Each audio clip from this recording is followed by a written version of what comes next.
युवा साथियों का बहुत बड़ा रोल है। हमारे प्रधानमंत्री आदरणीय नरेंद्र भाई मोदी जी बार बार इस देश के 65% युवा इस प्रकार के अपने भाषणों में अक्सर बात कहते हैं ना, सुना है ना आपने। वो इसलिए कहते हैं कि उनको हमसे कुछ अपेक्षा है। भारत निर्माण में केवल एक व्यक्ति योगदान नहीं देगा, इसमें सबको साथ में लेकर के चलना है। कहते हैं पद का अंतिम लक्ष्य नहीं है सिंहासन चढ़ते जाना, सब समाज को लिए साथ में आगे ही बढ़ते जाना। इस विचार का उदय क्यों हुआ? सबका साथ, सबका विकास, पहले दो ही चीजें थी। जब प्रधानमंत्री जी 2014 में, मैं कोई बीजेपी की वकालत नहीं कर रहा हूं, मैं एक देश में सुशासन की बात कर रहा हूं। क्या होता था? सबका साथ और सबका विकास। उसके बाद क्या आया? सबका विश्वास। और उसके बाद क्या आया? सबका प्रयास। देश का विश्वास जीत करके सभी का प्रयास से ये भारत माता किस प्रकार से आगे बढ़ पाए, इस प्रकार की एक सोच को लेकर के प्रधानमंत्री जी ने कार्य किया है। पंडित दीनदयाल उपाध्याय जी का नाम हम सबने सुना होगा, सुना है ना। पंडित दीनदयाल उपाध्याय जी अंत्योदय की बात करते थे, मानव दर्शन की बात करते थे। एक कहानी सुना रहा हूं, आपने पहले भी सुनी होगी। इसी तरह से क्लास में बच्चों को एक टास्क दिया गया, भारत का नक्शा दिया गया। उस भारत के नक्शे में अलग अलग टुकड़े थे, उसको निकाल करके फिर से जोड़ना। 7वीं क्लास के बच्चे रहे होंगे, 8वीं क्लास के बच्चे रहे होंगे, जिनको यह नहीं पता था कि कौन सा प्रदेश कहां है। जोड़ना इसलिए कि एक टास्क दिया गया, तो कुछ लोगों ने उसमें काम करना शुरू किया। कोई एक उठा करके इधर जोड़ता था, कोई उसको उठा करके उधर जोड़ता था, नहीं जुड़ पाया।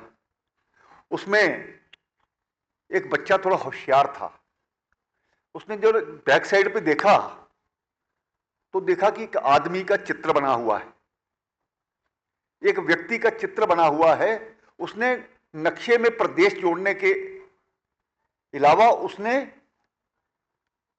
उस आदमी का सिर, ये तो पता ही होता है बाजू कहां है, गला कहां है, ये छाती कहां है, उसने इस प्रकार से जोड़ना शुरू कर दिया। सबसे पहले क्लास में वो बच्चा प्रथम आया और उसने जाकर के अध्यापक को दिखा दिया। मेरा कहने का कुल मिलाकर के मतलब है, हम जब ये सोच रखते हैं कि इस देश को ठीक करना है, इस देश को सही प्रकार से जोड़ना है, तो उसमें रहने वाला वो व्यक्ति जो वहां पर स्टेक होल्डर है, उसको ठीक करना होगा। इसलिए हमारा देश ठीक रहे, इसलिए ये जरूरी है कि सबसे पहले वहां का रहने वाला वो व्यक्ति ठीक रहना चाहिए। आप थोड़ा सा मेरा वो समझ गए ना? हाँ,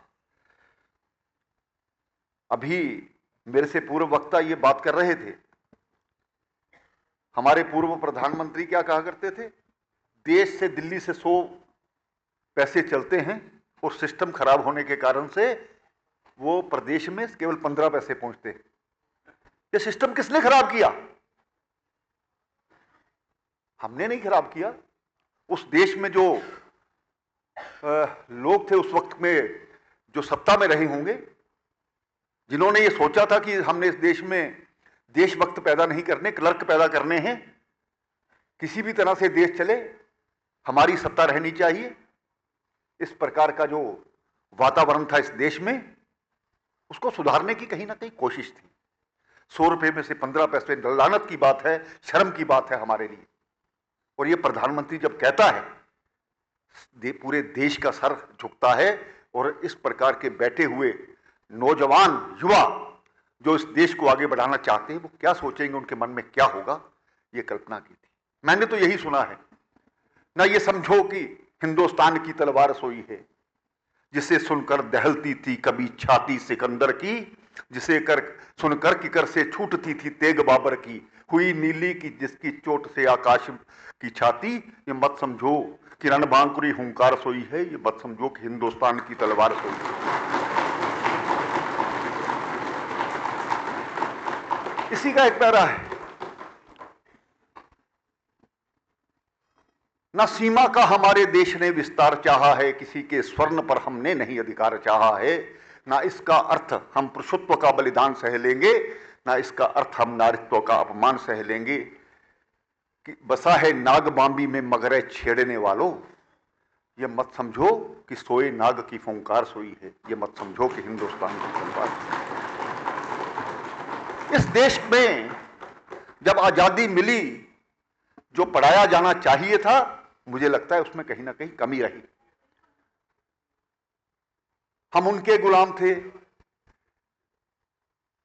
किसकी कहानी पढ़ते हो? अकबर। किसकी कहानी पढ़ते हो? बाबर, हुमायूं, जो इस हिंदुस्तान को लूटने के लिए आए थे। किसी धर्म के साथ उनका संबंध नहीं है। वो हिंदुस्तान के बाहर से इस देश को लूटने के लिए आए थे, लूट करके चले गए, और आज वो हमारी किताबों में पढ़ाए जाते हैं। लानत की बात है हमारे लिए। मैं दिल्ली में जब उस सड़क से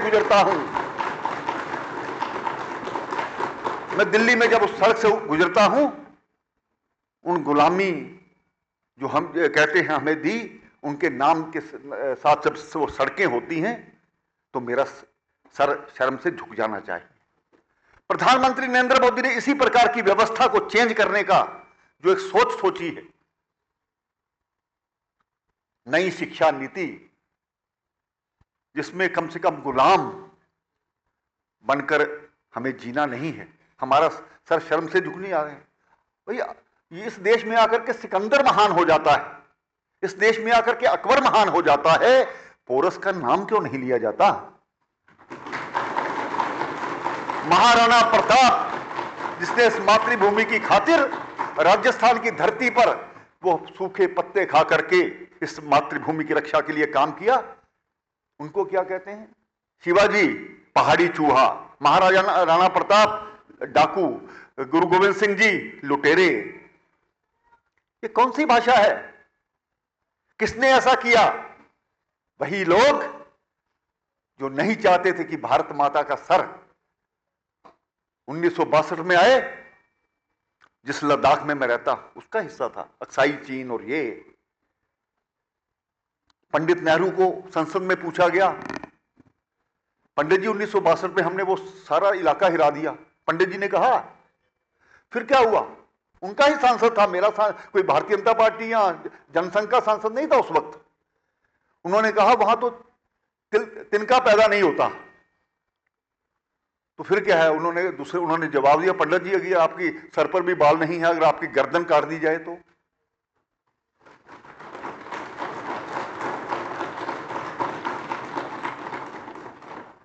भाई सिखाना तो ये चाहिए था, ये देश मेरा है, ये मातृभूमि मेरी है, इस प्रकार की जो बातें, लेकिन नहीं सिखाई गई। तकलीफ तो होगी जब किसी के हाथ से सत्ता निकलती है। मैं शुरू कहां से कर रहा था कि इस देश को ठीक करने के लिए सबसे पहले पहले तो आदमी की ये सोच होनी चाहिए। देशभक्ति कब पैदा होती है? देशभक्ति तब पैदा होती है जब पेट में रोटी हो, उसके पास साधन हो। प्रधानमंत्री जी ने सबसे पहले आकर के इस देश में 60 करोड़ ऐसे लोग थे जिन्होंने कभी बैंक के बारे में सोचा नहीं था। बैंक होता क्या है? जब जन धन योजना को शुरू किया गया तो कुछ लोगों ने ये कहा वही पैसे पूसे है नहीं, ऐसे बैंक में खाते खुलवा देंगे, ऐसे लोगों को बेवकूफ बना रहे हैं। खैर बिना पैसे के खाते खोले गए। बिना पैसे में खाते खोलने को कहा, लेकिन उसके बावजूद अरबों रुपया जिनके पास जो था उसने वहां पर जमा कराया और जनधन योजना की शुरुआत हुई। जब मेरी बहन खेतों में जाकर के लैट्रिन के लिए जाती है, उसको सोचना पड़ता है, सर पर दुपट्टा लेकर के जाती है, उसकी सोच वहीं पर डूब जाती है। उसको कहां से देशभक्ति आएगी? हर घर में शौचालय होना चाहिए, ये सोच किसने लाई? पहले भी यहां पर हुक्मरान रहे हैं। ये सोच इसलिए आई कि आम आदमी की जो सोच है, पेट में रोटी होनी चाहिए, स्वास्थ्य उसका ठीक होना चाहिए। पहले क्या होता था, मेरा बाप बीमार हुआ, मेरा बच्चा बीमार हुआ, बस उसको सामने मरते हुए हम धीरे धीरे धीरे धीरे देखते थे। पिता के इलाज के लिए पैसे नहीं थे। उस आयुष्मान योजना को शुरू करके इस देश के जो एक वर्तमान सरकार है, उन्होंने क्या किया? आज 5 लाख, पिछले साल मैंने भी स्टंट डलवाया था, सांस की तो ये प्रॉब्लम हुई, मैंने भी स्टंट डलवाया, एक पैसा मेरा नहीं लगा। मैंने लुधियाना में बात की, जब मैं जम्मू में रहता था, लुधियाना में बात की, उन्होंने कहा कि 8 लाख रुपया लगेगा। मैं चुप करके, सुपर स्पेशलिटी हमारा जम्मू का हॉस्पिटल है, उन्होंने एक पैसा नहीं दिया। राशन कार्ड मैंने उनको दिखाया, और जब मैं वहां से डिस्चार्ज हुआ 2 दिन बाद, दवाइयां भी पूरी उन्होंने दी। और आज मैं, कोई वो नहीं है कि वो कुछ सस्ता, जो गवर्नमेंट अस्पताल में कुछ सस्ती चीज मिलती है। आज मैं हाई एल्टीट्यूड पर रहता हूं, लद्दाख में रहता हूं। भगवान की दया से बिल्कुल सही है, वो स्टंट शायद सही डाला। परसों भी मैं 18,000 फुट की ऊंचाई पर था, समुद्र तल। कल मैं मुंबई में था, मैं सोच रहा था, परसों मैं बर्फ के बीच में था, तो 18,000 वो जो एल्टीट्यूड, हाई एल्टीट्यूड, वहां पर भी रह करके अगर मैं थोड़ा परमात्मा के कारण से स्वस्थ रहता हूं, तो इसका मतलब वो जनधन योजना वाली दवाई, ये सॉरी, वो जो आयुष्मान वाली, या जो वो क्या बोलते, जन औषधि बोलते हैं ना, वो कुछ सोचकर बनाई है। अपने पर विश्वास ही नहीं होता हमें देश में, इस प्रकार की वो सिखाया गया है। वही वो यूएसए से मेरी मासी, वो मेरे लिए एक टी शर्ट लाई है, उसको मैं पहनूंगा, हर वो त्योहार पे पहनूंगा, वो पहनूंगा, ये पहनूंगा। भारत में जो बनी हुई शर्ट उनको पसंद नहीं आएगी। ये दवाई क्योंकि सस्ती है, इसलिए ये अच्छी नहीं हो सकती। इस प्रकार ये कैसी सोच है? मैं डायबिटिक की दवाई खाता हूं, 358 रुपए का पत्ता, आज 50 रुपए का जनधन औषधि में मिलता है, तो मैं वही खाता हूं और मैं ठीक हूं। और ये नहीं कि ज्यादा पैसा दे करके कुछ ज्यादा आपने उसको कर लिया। इस तरह का एक सोच वो निर्माण की गई। कोरोना काल आप सबने देखा बच्चों, कोई देश, बड़े बड़े देश, अमेरिका, इंग्लैंड, फ्रांस, जर्मनी, सब देश में लोग मर रहे हैं, ये हो रहा है, वो रहा है, और मेरे प्रधानमंत्री ने इतना विश्वास बनाया, कोई टेक्नोलॉजी नहीं थी, कोई कुछ नहीं कहा था, एक बार मुंह से आवाज निकाली, आज लॉकडाउन होगा। 130 करोड़ लोगों ने पूरे देश में लॉकडाउन किया या नहीं किया? एक बार हम 1965 के युद्ध की बात मुझे थोड़ी थोड़ी जुबानी याद आती है कि वो तब भी शास्त्री जी ने कहा था, ये नहीं था कि सोमवार का व्रत रखने को उन्होंने कहा था, वो इसलिए कहा था देश में राशन की कमी आई थी, देश को चिंता होने लगी थी। उन्होंने कहा कि हफ्ते में एक बार खाना खाम खाओ या व्रत रखिए।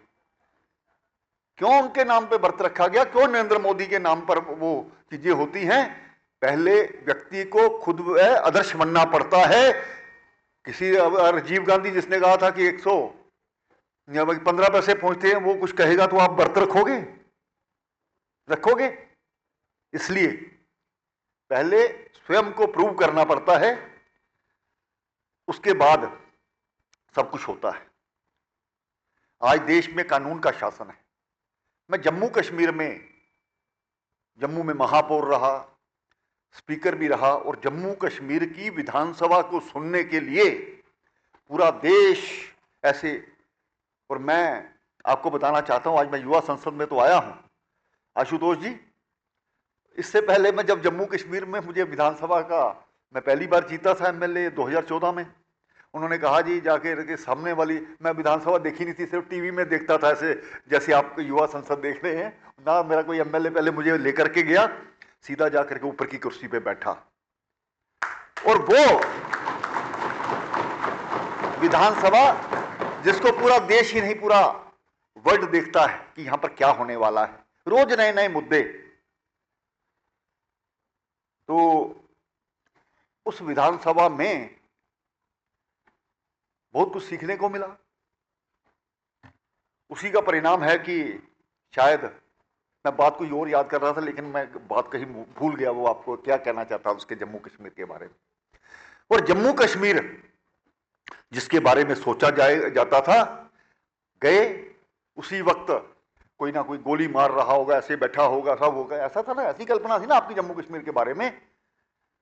आज जब विल होती है, जब एक इच्छा शक्ति रहती, जम्मू कश्मीर में धारा 370 हटाने की जब बात हुई तो क्या कहा, खून की नदियां बह जाएंगी, हिंदुस्तान का झंडा उठाने वाला कोई नहीं होगा। ना तो कोई पत्ता हिला, धारा 370 भी टूट गई। और आज मैं पूछना चाहता हूं, कहां है वो पत्थरबाज? कोई आजकल सुनते हो कोई पत्थरबाज? ठीक है, एक बीच में थोड़ा पहलगाम का हादसा हो गया, पाकिस्तान इस प्रकार की कोशिशें करता रहता है, और पहली बार हुआ। अब किसी देश में किसी बच्चे को पैदा होते ही सिखाओगे हम क्या चाहते हैं, आजादी, तो क्या सीखेगा? किसने सिखाया? पाकिस्तान की मानसिकता कैसे आई? मैं लद्दाख में रहता हूं, कारगिल में रहता हूं। कारगिल का मुसलमान पीछे भारत का झंडा लगा करके उस 20,000 फुट की पहाड़ियों पर रह करके आर्मी के साथ पोर्टर बन करके उस युद्ध को जीता है, जिसमें 542 लोगों ने अपनी जान गंवाई। ये कोई हिंदू मुस्लिम का सवाल नहीं है, ये एक मानसिकता का प्रश्न है। किन लोगों ने किस वक्त किस गलत निर्णय लिए, उसी के कारण से जम्मू कश्मीर की हालत आपने बिगाड़े। बाकी देश में भी मुसलमान रहता है, लेकिन आपने वोट बैंक बनाने की खातिर से उनके साथ भी गलत किया है। आज जब पहलगाम होता है तो मेरे वो मुसलमान मित्र जो कश्मीर में रहते हैं, हाथ में मोमबत्ती लेकर के जब सड़कों पर चलते हैं, उनके प्रति संवेदना व्यक्त करते हैं, तो अच्छा लगता है या नहीं लगता? जब मिलिटेंट का जनाजा निकलता था, उसकी वो डेड बॉडी लेकर के जाते थे लाखों की तादाद में, हम क्या चाहते हैं, आजादी के नारे, आज क्यों नहीं लगते? सोच होनी चाहिए। सुशासन किस प्रकार से होता है? जब ठीक है किसी पार्टी को किसी के लिए वोट नहीं मिलता, वो अलग बात है, लेकिन आज हिंदुस्तान में हर व्यक्ति को नजर आता है हमारी विदेश नीति सुधरी है, हमारी आर्थिक नीति सुधरी है, हमारी रक्षा नीति सुधरी है। मैं अपने सभी को निमंत्रण देता हूं, कभी लद्दाख में आकर के देखिए तो सही। परसों मैं तुर्तुक में था। तुर्तुक जो पाकिस्तान का बॉर्डर 1971 में हमने वो इलाका जीता था, मैं वहां पर गया,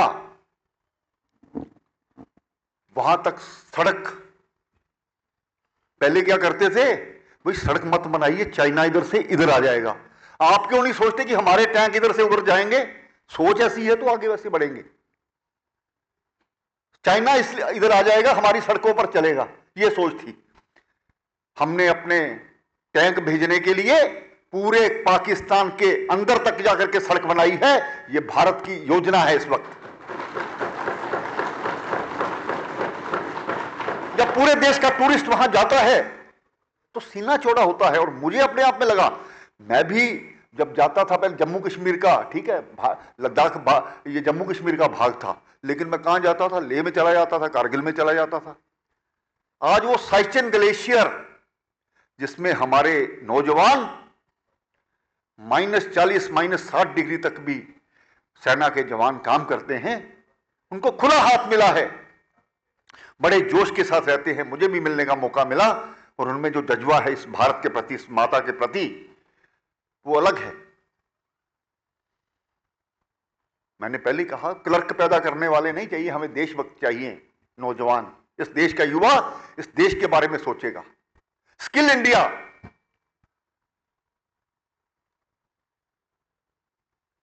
मेक इन इंडिया, ये सोचने की जरूरत क्यों पड़ी? वही कहता, मेरी मासी लेकर के आई वो टी शर्ट और मेरा जीन लाया वहां से। इस प्रकार की सोच खत्म करनी थी। आज भारत का नौजवान बाहर क्यों जाए? आज भारत के नौजवान को यह सिखाने की जरूरत है, मैं जॉब प्रोवाइडर बनूंगा, जॉब सीकर नहीं बनूंगा। इस प्रकार की सोच देने की जरूरत है। और स्किल इंडिया के माध्यम से बहुत सी स्कीम्स ऐसी, मैं नहीं कहता कि 100% स्कीम्स कामयाब हो गई होंगी, शुरुआत तो की, सोच तो है। आज वो जो बड़ी बड़ी रक्षा के क्षेत्र में बड़ी बड़ी जो टेक्नोलॉजी है, अभी हाल ही में ऑपरेशन सिंदूर में देखा, भारत में निर्मित चीजों का प्रयोग किया गया। दहशत अमेरिका को भी गई, दहशत चाइना को भी हुई कि ये भारत तो बहुत मजबूत हो गया है। सोचता रशिया भी होगा। मित्रों, ये तभी होगा जब हम ये सोचेंगे हमें बनानी है तकदीर खुद अपने हाथों से, खुद अपने वक्त के परवरदिगार है हम। और जब अपने बारे में सोचेंगे ये देश मेरा है, नेशन फर्स्ट और सेल्फ लास्ट का जब ये नारा, ये जब ये मन में तभी सोच आती है।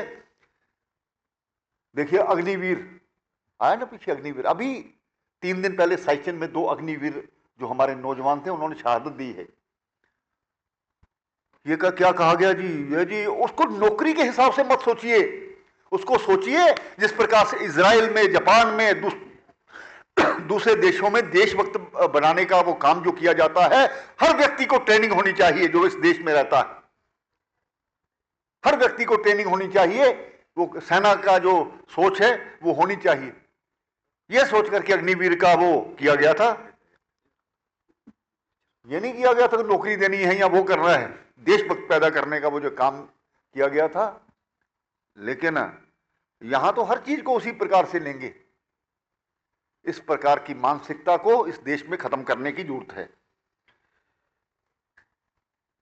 अच्छा लगता है, आपने भी देखा अभी राष्ट्रपति जी ऐसे बड़े बड़े समारोहों में क्या करते हैं, बड़े लोगों को पद्मश्री, पद्म विभूषण, पद्म इस प्रकार के पुरस्कार देते हैं।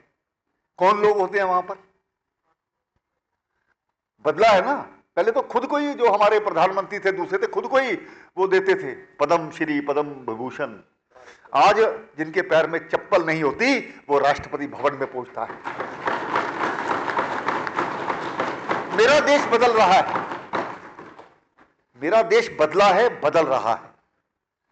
और बहुत से लोग चाहते हैं अब ये सिलसिला आगे नहीं चलना चाहिए। 20 साल अगर कोई व्यक्ति अपने राज्य में मुख्यमंत्री रहता है, उसके बाद 15 साल के लिए यहां भी पहुंच जाता है, तकलीफ तो होनी है कि ये तो जाने वाला है ही नहीं। क्यों जाएगा? आज देश समर्थन कर रहा है, उस सुशासन को समर्थन कर रहा है जो हमें 130 करोड़ वासियों, 130 करोड़ देशवासियों की कोरोना में चिंता करता है। पहली डोज, दूसरी डोज, बूस्टर डोज, और कहां? जब यहां पर वो पेटीएम और वो किया गया ना, तो बड़े लोगों ने कहा ये हिंदुस्तान के अनपढ़ लोग हैं, कौन करेगा, कौन नहीं करेगा। 10 मिनट बाद जब आप वो इंजेक्शन लगवाते हो, 10 मिनट बाद आपको सर्टिफाइड हो जाते हो कि आपने ये इंजेक्शन लगवा लिया है। ये भारत में होता है। सबसे कम लोग कहां मरते हैं? वो भारत में मरते हैं, क्योंकि मेरी देश की चिंता करने वाला कोई ना कोई है। जब इस प्रकार की सोच को लेकर के, और विशेष करके कानून का शासन जिसमें हो, आज जो गलत करेगा, मातृभूमि पहले उसका मकान भी तोड़ दिया जाएगा, उसका वो भी कर दिया जाएगा, ये भी सुशासन का भाग है। क्यों नहीं तोड़ेंगे भाई? आप देश विरोधी चाले चलते रहे और आपका मकान सेफ रहे, बाहर से पैसा खाते हो और यहां आपका जन भागीदारी आज एक विश्वास जो देश के प्रति बन रहा है। एक समय था, आपको याद होगा 2014 से पहले प्रधानमंत्री नरेंद्र मोदी को अमेरिका वीजा नहीं देता था, नहीं ना देता था वीजा। अब बुलाते हैं, पूरे देश बुलाते हैं, पूरा विश्व बुलाता है, आप आइए। और वो क्या कहते हैं, कौन सा वो नारा है, वन अर्थ वन, क्या है,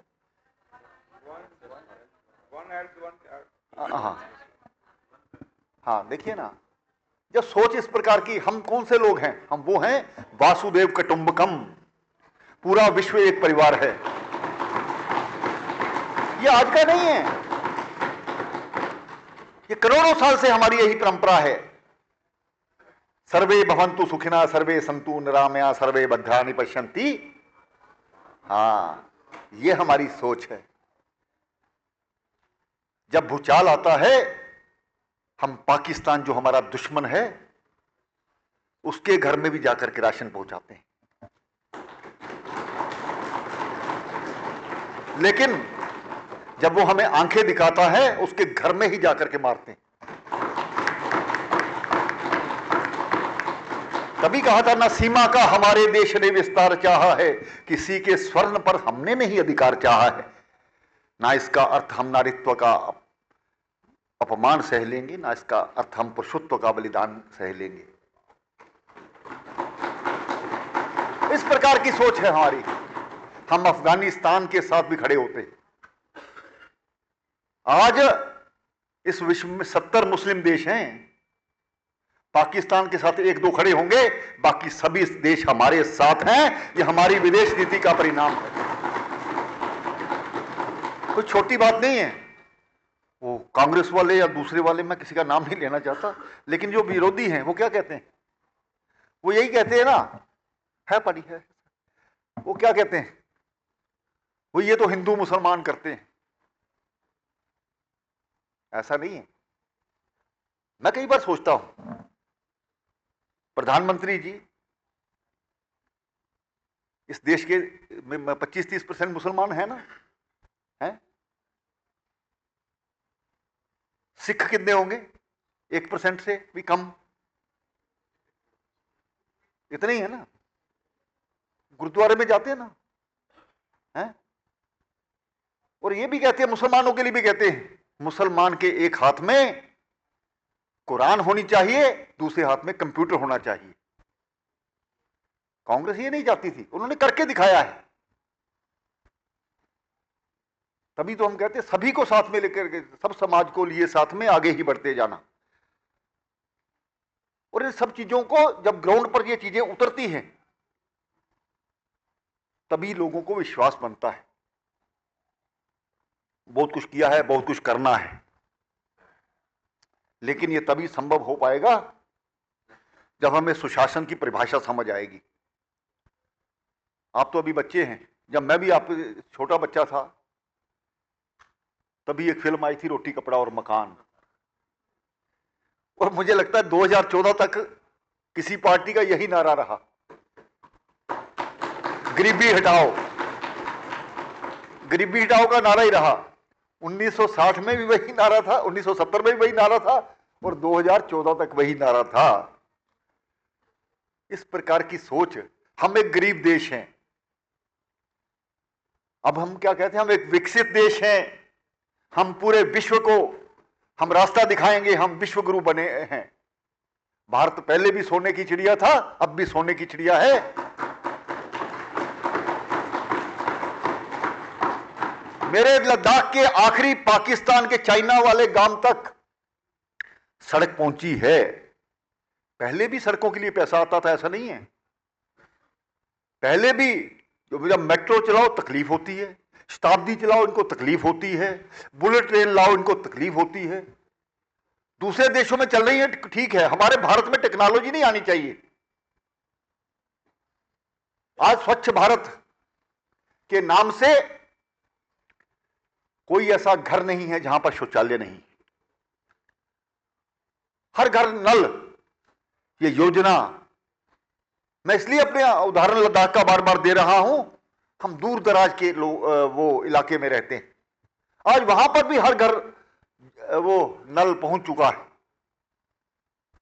बाकी प्लेन में तो पहुंचेगा ही। और सबसे पहले शुरुआत की आदमी अपने कार्यों द्वारा। वो नल, मैं पिछले कोई 2-3-4 साल पहले गुजरात में गया था, इलेक्शन था वहां पर, तब राजनीति में भी सक्रिय था। उस इलाके के लोग गुण गाते हैं, नर्मदा का पानी उन इलाकों तक पहुंचाना जहां तक ये साहब बैठे हैं, इनको तो पता होगा ये तो सारा।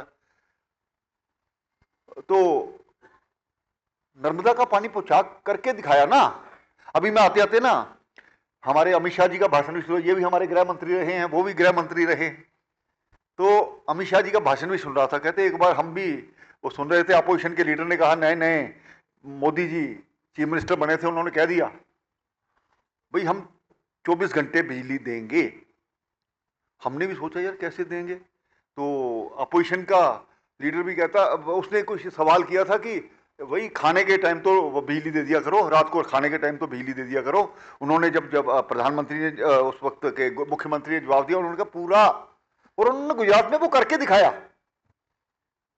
वो कल्पना नहीं करती, जब इरादे ऊंचे हो, सोच ऊंची हो, कुछ करने का इच्छा हो, तो सब चीजें होती। बहुत सी चीजें, विदेश नीति, आर्थिक नीति, ये अपनी रक्षा नीति, आज हम आत्मनिर्भर हैं। मुझे नहीं लगता किसी देश पर अभी ये पंगा लिया, किसने लिया था? अमेरिका ने। हैं, चुप करके बैठ गया चुप करके। वो भारत जिसको हर बात पूछने के लिए, मैं रोटी खाऊं या नहीं खाऊं, मैं आज उठूं या नहीं उठूं, ये अमेरिका से पूछना पड़ता था। उस वक्त लोग करते थे, आज नहीं करना पड़ता है। आज वो पूछते हैं, अब उनको भारत की दहशत होती है, भारत की चिंता रहती है। भारत केवल बड़ा बाजार नहीं है, यहां हमें देशभक्त पैदा करने हैं, ना कि उस प्रकार के लोग पैदा करने हैं जो अपने ही देश में खाते हैं और पत्थरबाजी अपने ही देश में करते हैं और दूसरों के गुण गाते हैं। हमने वो चीज को समाप्त किया। कहते वक्त दूर है, पथ दुर्गम है, किंतु पहुंच कर ही दम लेंगे। वादाओं के गिरि शिखरों पर हमने तो बढ़ना सीखा। बढ़ेंगे कैसे इस देश? पहले वो उस इंसान को ठीक करो जहां से मैंने शुरू किया था। भारत खुद व खुद बन जाएगा, नक्शा खुद व खुद बन जाएगा, लेकिन उसके पीछे जो खड़ा एक व्यक्ति है, जो पंडित दीनदयाल उपाध्याय जी की सोच है, अंत्योदय की सोच है कि कतार में खड़ा हुआ आखिरी व्यक्ति, उस तक सरकारी योजनाओं का लाभ मिलना चाहिए। जब इस प्रकार की सोच यहां पर आएगी, ये देश मेरा है। और मैं ये अंत में यही कहूंगा, अरुण गगन पर महाप्रगति का अब फिर मंगल गान उठा, करबट बदली अंगड़ाइयां ली, सोया हिंदुस्तान उठा। आज हिंदुस्तान जाग चुका है। आओ मिलजुल करके इस भारत निर्माण में फिर से अपना योगदान दें। वो अंग्रेजों वाली जो वो है जो मानसिकता, वही उनका सामान अच्छा है, उस मानसिकता को भूल जाएं। और मैं मुझे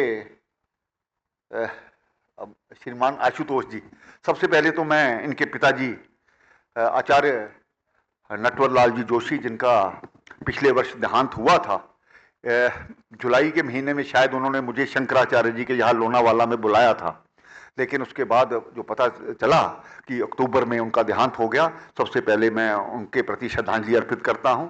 और इन्होंने जो एक भारतीय संसद को बार बार यहाँ पर कराया, आशुतोष जी जो उनके सपुत्र हैं, उनको भी जो उनकी काबिलियत है वो कहीं ना कहीं पिताजी से इन्होंने सीखी है, इसके लिए भी इनकी वो करता हूँ। अगले वर्ष मई जून में फिर से अब कहीं बाहर निकलिए, जयपुर से बाहर निकलिए। अच्छा, लद्दाख के लिए निवेदन, अगर आपकी इच्छा है तो हम वहां पर आपको पूरा करके दिखाएंगे। अगली जो संसद है, युवा संसद, वो लद्दाख में करवाएंगे, ऐसा मैं आपको विश्वास दिलाता हूं। एक बार फिर से, कल भी मैं महाराष्ट्र में था, एक हमारे कोली समाज, जो मछियारा समाज होता है, जो मच्छी पकड़ने वाला समाज होता है, उनका बहुत बड़ा कार्यक्रम था, वहां पर उन्होंने मुझे बुलाया था। तो उधर भी काफी 2-2.5 हजार लोग थे। आज भी नौजवान बच्चे हैं। मैं उनको यहाँ पर ये कहना चाहता हूँ, हमारे प्रोफेसर्स वहाँ पर बैठे हैं, हमारे राजनीतिज्ञ बैठे हैं, बड़े बड़े सामाजिक कार्यकर्ता बैठे हैं। लद्दाख को जिस प्रकार से हम कल्पना करते हैं वैसा नहीं है। लद्दाख बड़ा एडवांस है, आबादी कम है लेकिन बहुत बड़ा प्रदेश है। आज वहां पर आकर के देखिए, अगले वर्ष तो मैं आप सभी को निमंत्रण दे रहा हूं। वो है ना, जैसे अमिताभ बच्चन कहते हैं, कुछ दिन तो आइए गुजरात में। हम कहते हैं काफी देर के लिए आइए लद्दाख में। इन्हीं शब्दों के साथ बहुत बहुत धन्यवाद।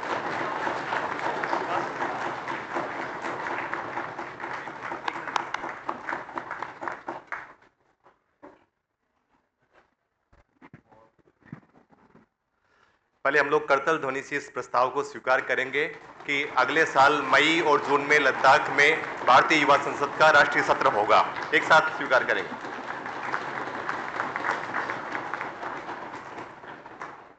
आप लद्दाख जब जाएंगे तो आपको एक बोर्ड हर जगह नजर आएगा, बार बार नजर आएगा, आप लद्दाख में हैं, आप मुस्कुराइए। तो हम मुस्कुराने का सिलसिला जारी रखेंगे। मित्र अश्विनी जी। एक पैगाम भी था जो आंख दिखाते हैं उनके लिए कि ये मत समझो कि नाग सोया है तो पुकार भी सोई है। ये पैगाम भी था कि आप सबके साथ रहिए, इस विश्वास के साथ रहिए और इस विश्वास के साथ ये प्रयास करते रहिए, तब आगे चलेंगे। सवालों का सिलसिला लेंगे संयमित रूप से, क्योंकि समय की पाबंदी और पद की गरिमा के मुताबिक आप सबका अनुशासन बना रहे, ये उम्मीद है। चंद सवालों की अनुमति मिल पाई है तो आपके बीच से एक दो सवाल हम लोग लेंगे। जी आप हाथ खड़े कीजिए, वॉलंटियर्स हैं बीच में, माइक लेकर आ जाएंगे। नमस्ते sir. Sir sir, hello sir.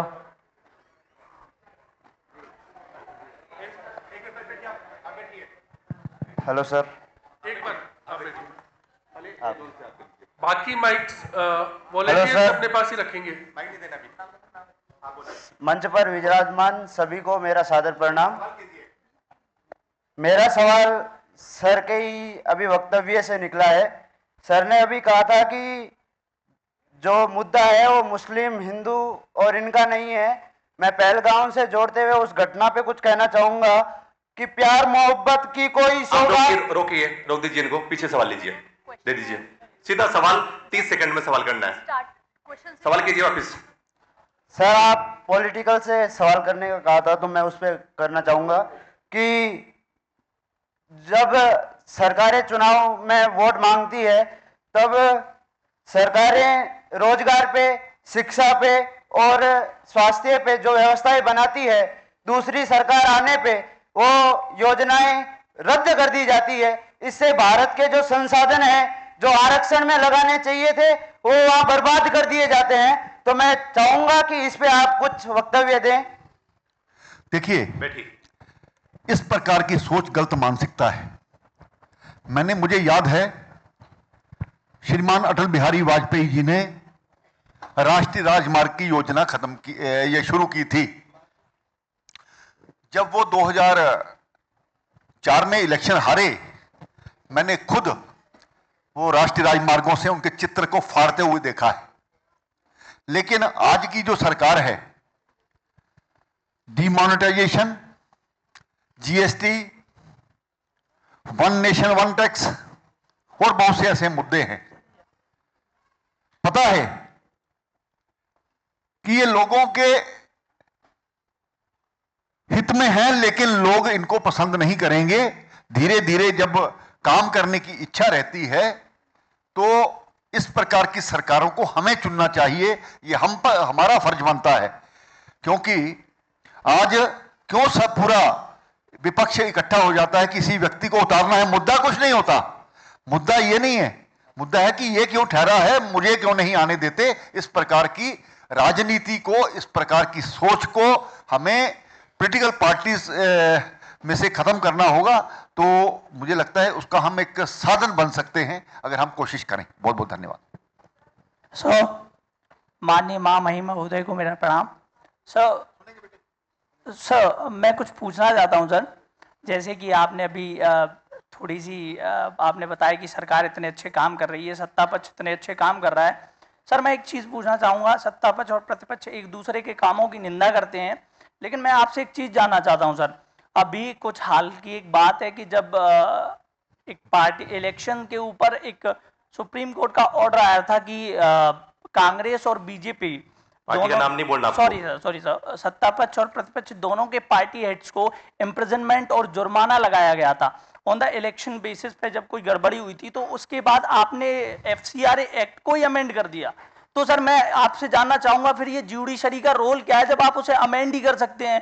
अगर दोनों पार्टियां सत्ता पक्ष प्रतिपक्ष मिलकर गलती करते हैं और आप उसे पार्लियामेंट में बैठ के बदल सकते हैं, तो वो फ्री कहां है? थैंक यू, बैठिए। देखिए, मेरा ये कहना है, सुप्रीम कोर्ट, प्रशासन,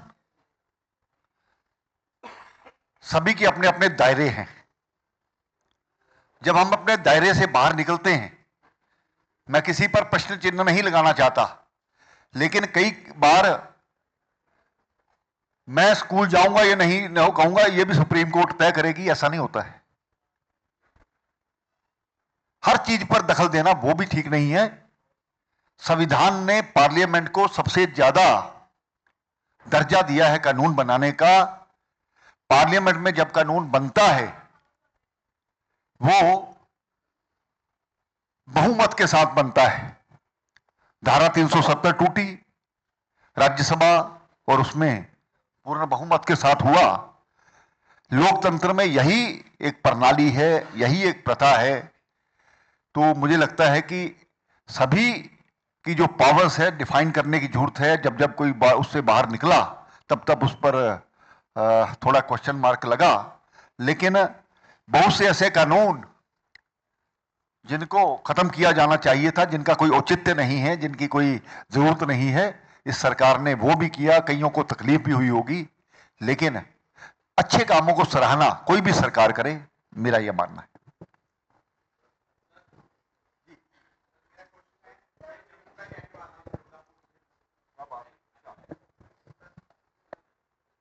मेरा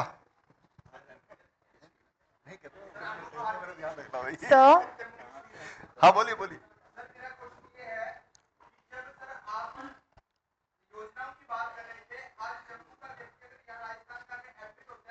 हाँ जी,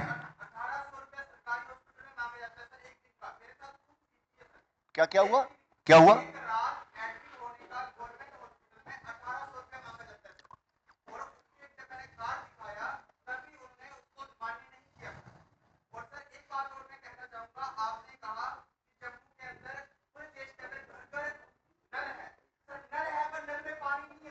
ठीक है, बैठिए बैठिए बैठिए। सवाल नहीं है, सवाल लीजिए, अंतिम सवाल इधर से। ये देखिए, एक मिनट इसका जवाब दे दूं। कोई बात नहीं। व्यवस्था को सुधारना सरकार का काम नहीं होता। आपने बहुत से नल ऐसे भी देखे होंगे, जब पानी आ रहा होता है तो उसमें पानी बह रहा होता है। बहुत से लोगों की टंकियां ऐसी भी देखी होंगी जो ऊपर से बह रही होती है जब पानी आता है। देखा है नहीं देखा? सच सच बताना। इस व्यवस्था को कौन ठीक करेगा? जब हम पूरी तरह से सरकार पर डिपेंड हो जाएंगे कि सरकार ही करेगी जो करेगी, ऐसा नहीं होता है। सरकार ने एक स्कीम दी है, सरकार ने एक स्कीम दी है। जैसे आपने कहा 1800 रुपया मेरा लग गया, क्यों लगा भाई? उसके लिए खड़े होने की जरूरत है। जब सरकार सरकारी अस्पतालों में आयुष्मान का पूरा, और जम्मू कश्मीर में तो 100% लोग उसमें वो हैं, तो उसके लिए खड़े होने वालों की भी जरूरत है। देखिए, ऐसा नहीं होता है, ऐसा नहीं होता है। जब मानसिकता ये होगी ये हो जाएगा वो हो जाएगा, ऐसा नहीं होता है। कुछ लोगों को बलिदान भी देना पड़ता है। मैं 13 साल की उम्र में था जब मैं 13 महीने जेल में रहा था। मेरे घर वाले भी, मेरे भी माता पिता वही थे, उन्होंने कहा कोई बात नहीं, तब की पुलिस ने कहा था इनके माता मैं पिता। आप सभी से तो इस मेरा कहने का मतलब है कि कहीं ना कहीं से खड़ा होना पड़ता है, तो चीजें तभी व्यवस्था सुधरती है, और एक व्यक्ति आके सारी व्यवस्था सुधार देगा ऐसा नहीं है। हाँ बेटे, आपका क्वेश्चन था एक। आखिरी सवाल लेंगे हम लोग, लेकिन उससे पहले आप लोग इस चीज को समझिए कि जो शिकायतें हैं उनके लिए सरकारी पोर्टल भी है, व्यवस्थाओं का सवाल आप उनसे कर सकते हैं। छोटी चीजों का सवाल अगर आप यहाँ पर आकर उठाएंगे तो आपके पास वो जो अवसर मिला है, आप इंटेलेक्चुअल कितने हैं वो दिखाइए अपने सवालों के good जरिए। afternoon, आखिरी सवाल एक ही यहाँ से बस प्लीज। गुड आफ्टरनून सर, मेरे 2 क्वेश्चंस थे। एक क्वेश्चन कीजिए खाली 30 सेकंड में। जी sir. Sir, Ladakh faces a unique set of challenges, जिसमें से क्लाइमेट चेंज एक बहुत बड़ा चैलेंज है, जिसमें हम देखते हैं कि ग्लेशियर्स जो हैं 70% तक वो श्रिंक हो चुके हैं, बहुत ज़्यादा हद तक, जिससे वाटर सिक्योरिटी का बहुत ज़्यादा हमें लद्दाख में देखने को मिला है।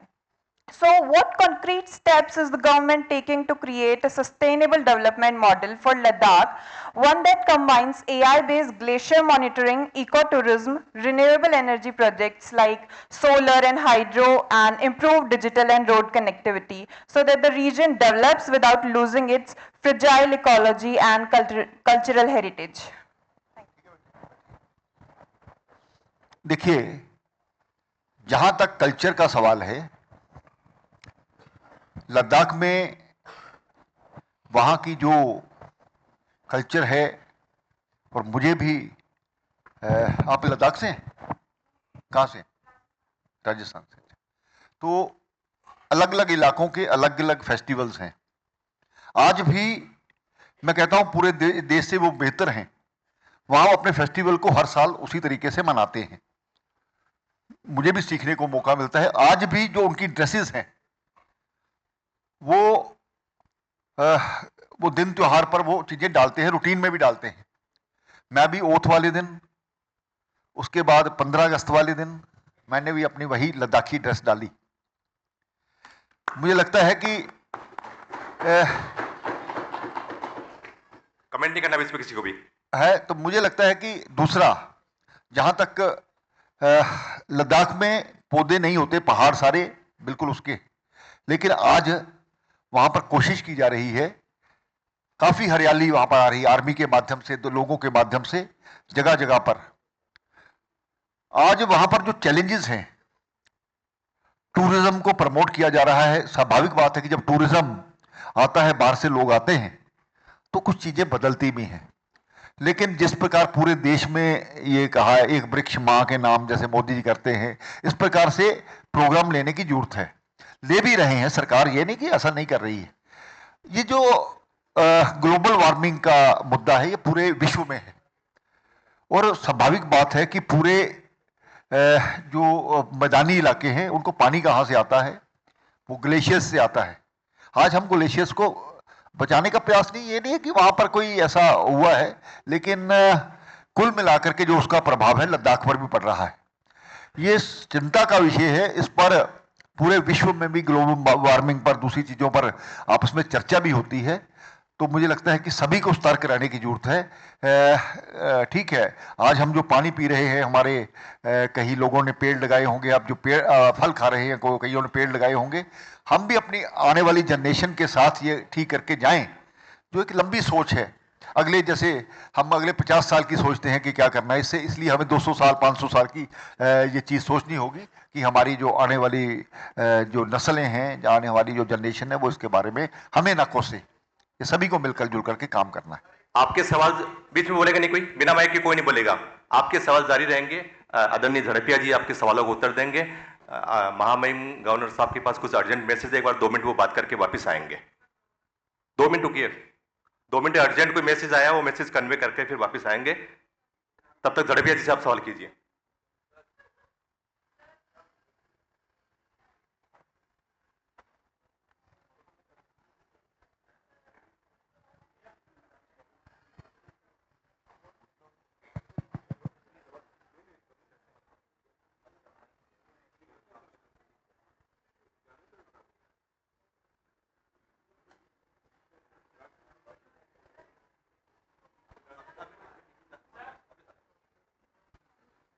Please please please. हेलो जी भैया, माइक कौन किसके पास है?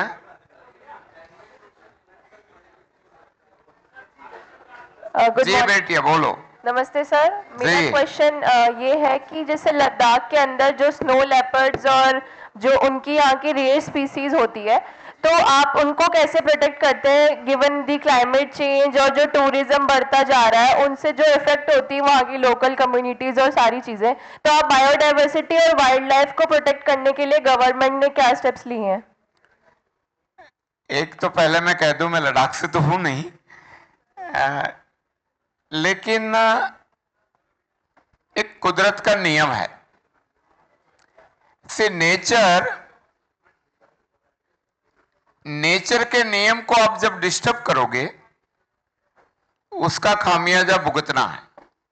इसलिए आने वाले समय में जल, जमीन, जंगल, जानवर और जन, क्या बोलिए फिर से, जल, जमीन, जंगल और जानवर और जन, ठीक है?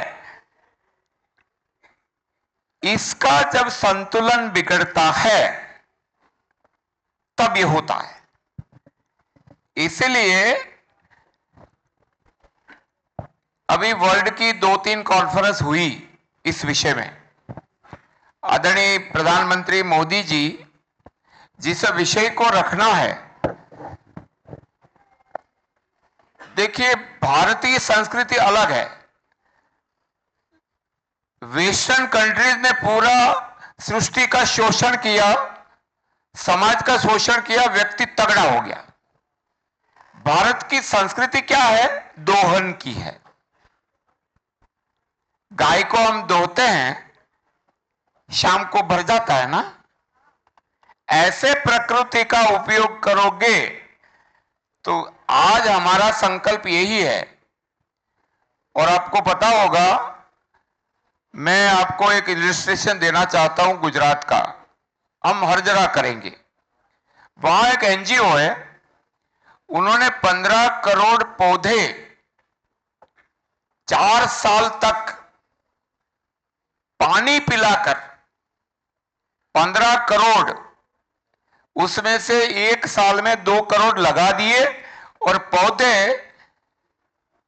12 फीट से छोटे नहीं, विथ नेट।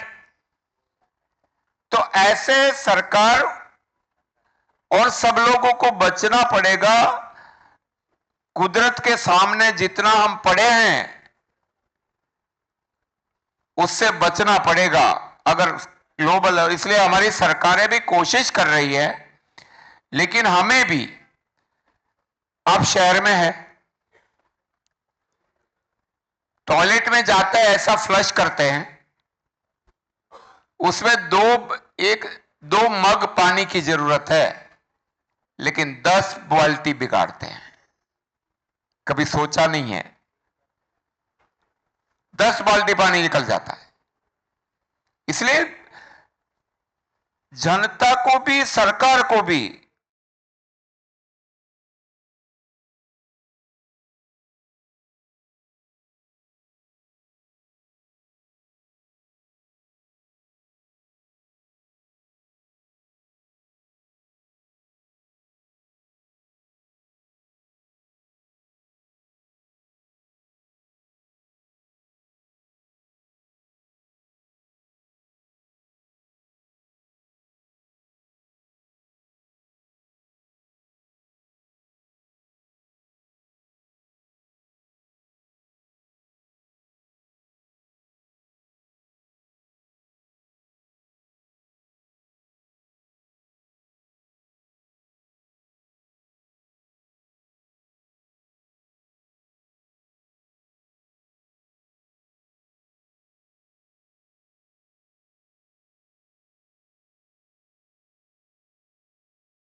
वहां जाके बसने का आपको भी मन होगा, और पहले रास्ता नहीं था. Nobody was able to buy the land in Jammu Kashmir.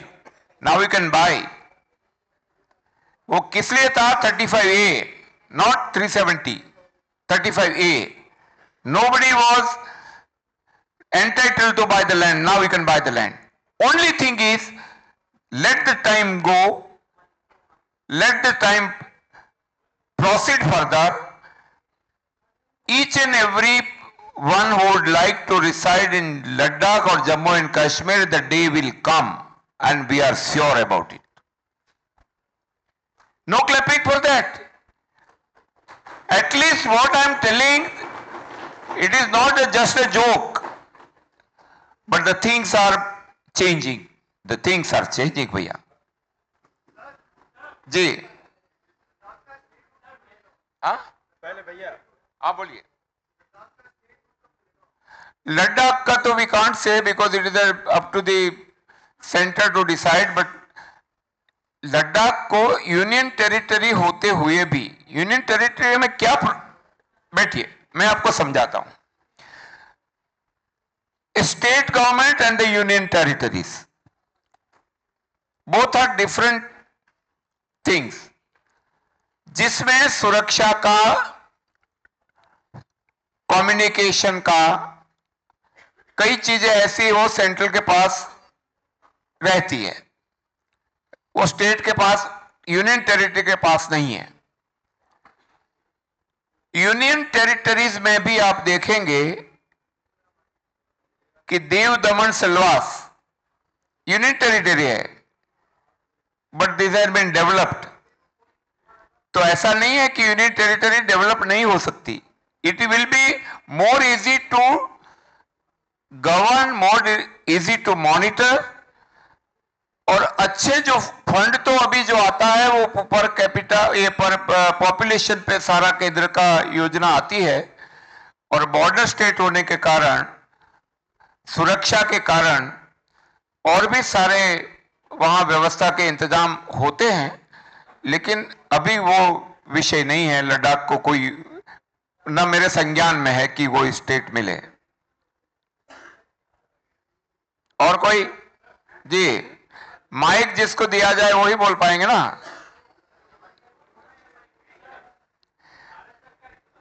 नहीं, आप प्लीज स्पीक ऑन दिस. बिना माइक के कोई नहीं बोलेगा. और जिसको कहा जाए वही बोले. आपस में कमेंटबाजी बिल्कुल नहीं करनी है, और बिल्कुल आराम से कहिए, कोई बात नहीं. आपके पास रुके हैं, आपके सवाल जब तक रहेंगे तब तक उनका उत्तर देंगे. बोलिए बोलिए बेटा. सारे प्रश्नों को उत्तर मिलेंगे. नमस्कार सर. जी. I am Ekta from Jaipur. Yes sir, my question is कि अभी रिसेंटली सैन फ्रांसिस्को अमेरिका में एक रेन फैमिली थी, उसके टीनेजर ने सुसाइड कर लिया चैट जीपीटी से सलाह लेकर. तो ऐसी चीज़ें हमारे इंडिया में भी हो सकती है, क्योंकि चैट जीपीटी पे कोई प्रतिबंध तो है नहीं, हर कोई यूज़ कर रहा है, एंड स्पेशली टीनेजर्स भी 13 साल और 14 साल के मोस्टली, एंड उनके पास तो कोई नॉलेज नहीं होती कि कैसे यूज़ करना, अवेयरनेस की कमी है. तो इसको लेकर गवर्नमेंट क्या रोल प्ले कर रही है, मतलब गवर्नमेंट ने क्या प्रतिबंध लगाए हैं इस इशू को लेकर, ताकि ऐसे सुसाइड्स इंडिया में ना हो. वो डिजिटल के कारण सुसाइड, आपका कहना यही है? एआई के मतलब वो डिजिटल. देखिए, मैंने अपनी बात में पहले कहा, इसका फायदा भी है, नुकसान भी है, लेकिन जिस तरह से आज की युवा पीढ़ी, डोंट फील अदरवाइज, जो आशा ने अपेक्षाएं से जो उम्मीदें हैं, व्हाट्सएप नाम की एक यूनिवर्सिटी, एआई तो बाद में बताता हूं, इस व्हाट्सएप नाम की यूनिवर्सिटी ने युवा पीढ़ी को बहुत डाइवर्ट किया है. आप माने या ना माने, सरकार का रोल कितना है कि जितना फ्रीडम दिया जाता है ऐप में या